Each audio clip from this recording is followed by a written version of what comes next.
What if an ancient hymn, one that's been chanted by millions of people for thousands of years, was actually hiding secrets about the very fabric of our universe? Well, today we're going to try and unlock the Vishnu Sahasranama, the 1,000 names of Vishnu, because it might be a whole lot more than just a sacred text. I mean, for thousands and thousands of years, these verses from the epic Mahabharata have just echoed through temples and homes. They've been this constant spiritual anchor for so many people. It's a devotional chant, right? A path to inner peace. But is that really the whole story? Because what if this ancient hymn is also a key to unlocking the cosmos?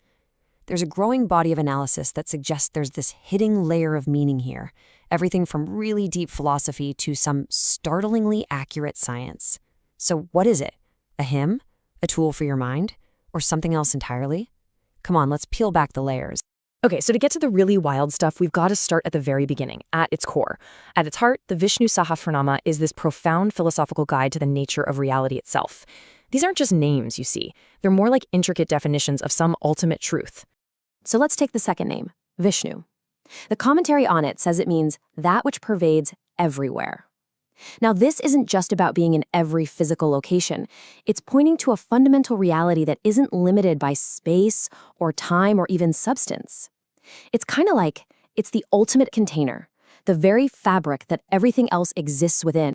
So, you might be thinking, okay, if this reality is everywhere, why can't I see it? And that's a great question. That's where another name comes in, Agraya, which means the imperceptible. The text is super clear about this. It says our normal tools, our eyes, our ears, our intellect, they just can't grasp it. It exists on a whole other plane, way beyond our standard perception. And check out this quote from the Upanishad, which is referenced in the commentary. It just nails this idea. It suggests that this ultimate reality, it's called Brahman here, it's not the thing you see, but the unseen consciousness that lets you see in the first place. And that's the central philosophical insight here. The hymn is basically a map to a reality that is the source of our perception, not the object of it. Wild, right? Okay, so if these ancient words are describing a reality that's beyond our senses, what about the act of chanting them?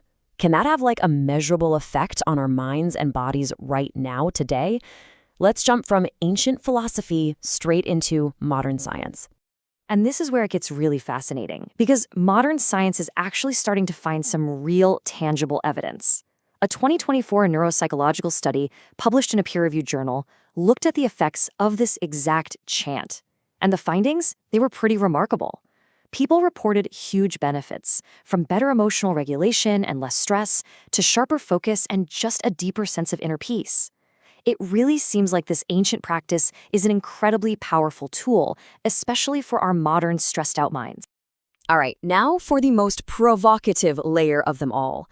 Some modern interpreters are starting to believe this hymn isn't just philosophical or therapeutic, but that it's a cosmic cipher, that it actually contains advanced scientific knowledge that's been encoded in the very choice of its Sanskrit words.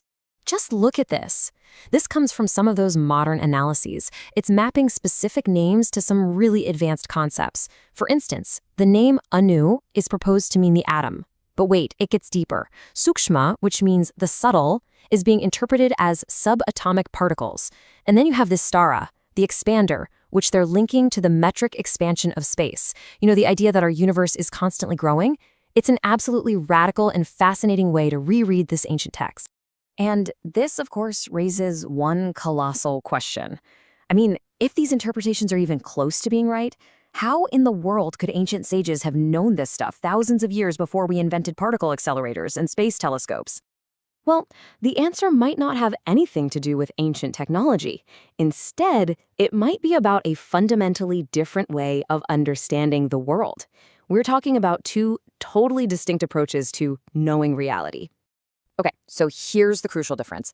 Think of modern science as a bottom-up approach, right? It's like taking a car apart piece by piece to figure out how it works. You're observing it from the outside.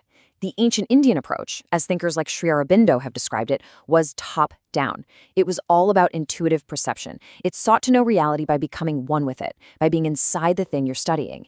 It wasn't about external proof, but about a direct inner experience of the car's very essence, its carness, if you will.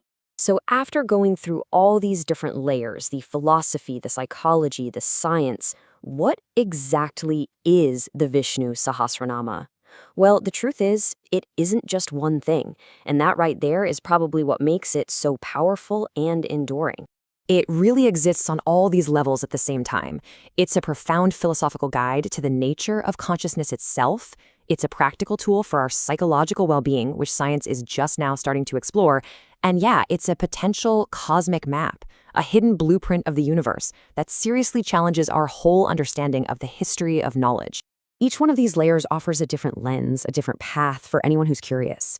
So whether you come at it with the heart of a devotee, the mind of a scientist, or the soul of a philosopher, it really seems to meet you exactly where you are. And maybe that's the ultimate takeaway. The enduring power of this text isn't just in the answers it might hold, but in its incredible ability to make us ask the biggest questions of all. What is reality? What is consciousness? And what other ancient wisdom is just sitting out there, waiting for us to rediscover it? Maybe the questions it inspires are its greatest gift of all.